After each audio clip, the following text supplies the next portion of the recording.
আল্লাহর হুকুম লঙ্ঘন হতে দেখলে রাগ করা, তাও নিয়ন্ত্রিত হইতে হবে, অনিয়ন্ত্রিত না। ছেলে নামাজ পড়ে না, মা বাপ তুলে গালি দিলেন, এ রাগ কি প্রশংসনীয় হবে? ছেলে নামাজ পড়ে না, চোখ মুখ লাল হয়ে যাবে, রাগান্বিত হয়ে যাবেন, এটা প্রশংসনীয়। কিন্তু রাগান্বিত হয়ে যদি মুখ দিয়ে গালি বাইর হয়ে যায় তাহলে শেষ, অনিয়ন্ত্রিত হয়ে গেল, ডায়রিয়ার রোগী। কথা বুঝতে পারছেন?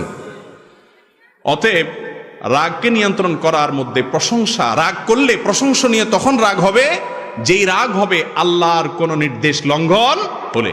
প্রিয় নবী করিম সাল্লাল্লাহু আলাইহি সাল্লাম কখনো সাধারণত রাগ করতেন না। একবার সাহাবা একরাম যে কোনো একটা মামলায় নবী করিম সাল্লাল্লাহু আলাইহি সাল্লাম রায় ঘোষণা করবেন বা করছেন, দণ্ড ঘোষণা করেছেন। যার জন্য দণ্ড ঘোষণা করছেন অন্যরা বুদ্ধি করে সম্ভবত ওসামা ইবনে যায়েদ রাদিয়াল্লাহু তাআলাকে পাঠাইছেন যে তুমি একটু সুপারিশ করো রাসূলের কাছে যায়।